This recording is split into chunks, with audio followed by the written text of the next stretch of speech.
Então, turminha, né, tudo bem? Espero que todos estejam bem no conforto dos seus lares, juntamente com os familiares. Então, gente, a gente vai fazer um passeio, né, ao longo das unidades do nosso sistema educacional, onde vai se discutir, onde vai se apresentar, né, o que é o sistema capitalista, o seu principal objetivo, a evolução do sistema ao longo dos séculos, né, o sistema socialista, as suas características, né, o embate entre estas duas ideologias que deu origem a uma guerra, né, que você aí já deve saber. Qual foi a guerra que foi originada, né, entre a ideologia capitalista e socialista? Isso aí já discutimos. E por que denominou-se com o nome X, né? Isso eu quero que vocês já vão aí exercitando a mente. E passearemos também pela doutrina Truman, Plano Marshall, Comecon, né, Pacto de Varsóvia, OTAN, Organização do Tratado do Atlântico Norte. Então, nós iremos abordar várias conceituações, né? Eu quero que você vá aí destacando no seu livro, né? E as fontes que eu utilizarei são o nosso sistema de ensino, né? E fontes também exteriores, né? Estão vendo aqui, ó, mapa mundi, né? Com os continentes, o mapa mundi político, com os continentes divididos, ao mapa do Brasil político, né? Que eu levo em todas as aulas e que eu exponho, até para que nós tenhamos uma atmosfera geográfica.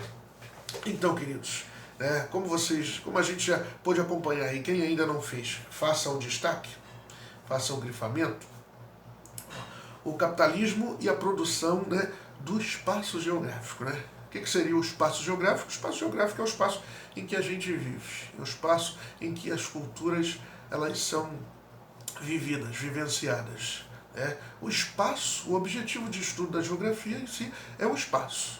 Né? E o espaço geográfico é aquele espaço humanizado, é onde as sociedades elas se interagem, beleza? O espaço natural é aquele espaço que ainda não teve um acesso, né, humano, ainda não houve ali uma ação antrópica, né?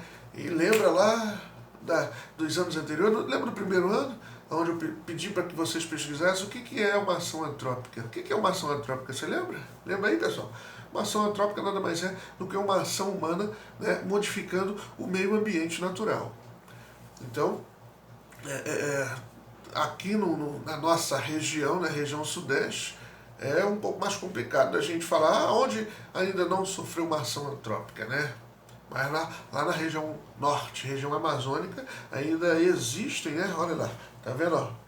Região norte, toda aquela área verdona lá do mapa do Brasil, a região norte ainda possivelmente contenha fragmentos, né, de espaços onde não houve aí uma inserção antrópica, né? Onde não houve uma ação humana modificando o meio ambiente que ainda está natural. Então, o capitalismo, né, ele se origina na Europa a partir do século XI, quando o feudalismo foi sendo gradativamente substituído pelo modo de produção capitalista. Né? É importante também frisar esta parte, mas também é importante frisar que em determinados concursos cai que aí a diferença do surgimento com o avanço do sistema, né? Aí eu complemento, ó. O capitalismo ele começa a se consolidar com o declínio do sistema feudal europeu, beleza, né? E olha a Europa, né? Logo aqui, ó, aqui, tá vendo ali a botinha da Itália, Brasil, né? A América, a Europa, a Ásia. Então, o capitalismo ele começa a se consolidar com o sistema do sistema feudal, né, originado lá na Europa, beleza? Aí, a partir do século XIV, final do XIV para o XV, né, começa a haver uma substituição do modo de produção autossuficiente, né, baseado na terra, pela economia de mercado, beleza? E durante a evolução do sistema capitalista, do capitalismo, é possível distinguir algumas fases, né? Ou seja, o sistema capitalista que tem como seu principal objetivo a obtenção do lucro, né? E essa obtenção do lucro a gente vai ver daqui a pouquinho ali o conceito de mais-valia, que eu já perguntei, né, em alguma tarefa semanal aí, ou já coloquei em alguma observação, o que seria o conceito de mais-valia, mas eu vou falar aqui para que você anote aí. Então, durante o processo de evolução do sistema capitalista, observa-se 3 distintas fases, beleza? Né? A primeira fase, que foi originada, né, logo no início do século XV, né, 14, 15 ali, que ficou conhecida como o capitalismo comercial, né, onde uma das características principais foram as grandes navegações, né, onde Portugal, Espanha, Inglaterra, Holanda, elas saíram em busca de novos territórios, né, para enviar riquezas para as suas monarquias. Então, primeira fase da evolução do sistema capitalista, capitalismo comercial. Isso você, né, está relembrando. A segunda fase, qual que é? Capitalismo industrial, onde uma característica, né, importante foi a revolução industrial ocorrida na Inglaterra, ok? E também quero até frisar, né, que no capitalismo industrial, nesse segundo momento, né, da evolução do sistema capitalista, nesse momento, né, olha aí, ó, nesse momento, o capitalismo ele acumula lucros por meio da mais-valia. Olha aí. Por quê? Né? Esse termo mais-valia, ele foi criado por quem? Vocês sabem? Foi por quem? Foi por um dos patronos do sistema socialista, né? Foi criado por Karl Marx lá no século XIX, né? Ao estudar a apropriação. E ao estudar a apropriação pelo empregador, no caso, né? Do trabalho que não foi pago. Então, o conceito de mais-valia, ele é basicamente aquilo que o trabalhador produziu a mais e além do valor pelo qual foi contratado.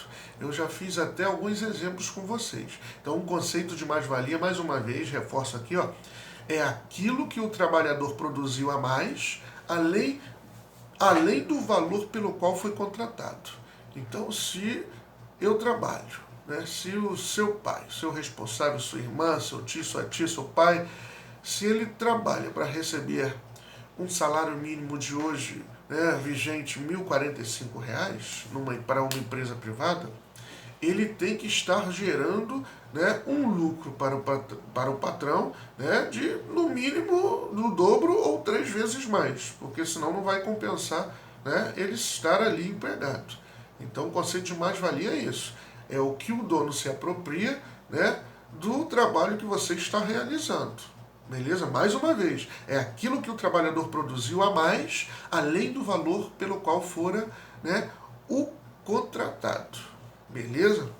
Então, outra característica fundamental, né, dessa fase do sistema capitalista, a gente está ainda na segunda fase, né, é a predominância do liberalismo econômico. O que seria o liberalismo econômico? Aí anotem aí, né? O liberalismo econômico ele foi uma doutrina elaborada em 1776 por Adam Smith e David Ricardo, né? E o liberalismo econômico ele se baseava na não intervenção do Estado na economia. Então, liberalismo econômico baseava-se na não intervenção do Estado na economia, né? Se a gente parar para pensar o que está acontecendo, né, na nossa economia atualmente, nós temos, né, um ministro que tem uma certa visão de negócio, de mercado, como é que está conduzindo o Brasil. Ou seja, o liberalismo econômico, baseando-se na não intervenção do Estado na economia, dá-se autonomia para as empresas privadas, né, conduzirem da melhor forma o mercado nacional. Beleza? Então, primeira fase de evolução do sistema capitalista comercial, segunda fase industrial, terceira fase capitalismo financeiro, né? Ou também conhecido por capitalismo informacional. Beleza? E é neste período, né, nesta fase, em que o sistema capitalista ele ganha, né, ou observa-se vários atores, né, e quando eu digo atores, são vários mecanismos, né, que com a acumulação de capitais, vários conceitos vão sendo observados, vários mecanismos vão sendo criados, né? O monopólio e o oligopólio é um destes mecanismos aí, né? Formação de cartéis, de dumping, beleza? E todos estes conceitos aí, muito importante, a gente já fez, né? Os apontamentos lá, mas se você ainda não fez, por algum motivo, pesquisem aí, né? No seu próprio livro, o conceito de monopólio, que é quando uma só empresa ela domina a oferta de determinado produto ou serviço, né? E os oligopólios, né? Que existem vários tipos aí de oligopólios. Né? Então, no capitalismo informacional também, aí a evolução, não digo a evolução, mas o processo de globalização, ele começa a se destacar, né? Porque recebe também, de além do nome capitalismo financeiro, capitalismo informacional. Financeiro porque o surgimento das grandes multinacionais, que posteriormente são as conhecidas transnacionais, né? O acúmulo de capital por pouquíssimas pessoas, né? Isso a gente já debateu em sala, 2% da população mais rica do planeta, de 7 bilhões de pessoas, elas detêm a riqueza de praticamente 95%, né, ou 98%. Se você tem os 2% mais ricos do planeta, se soma as riquezas, né, acumuladas por eles, eles detêm praticamente a riqueza que os 98% que estão para trás, eles somados têm. Então a acumulação de riqueza se deu de forma muito mais intensa nesta última fase do sistema capitalista. E neste segundo momento, né, da fase do sistema capitalista ainda mais, entendeu? Que você tem aí muitos mega empresários com fortunas bilionárias, entendeu? E que foi gerada a partir, né, esse ápice que está acontecendo do processo de globalização, né? Se hoje, se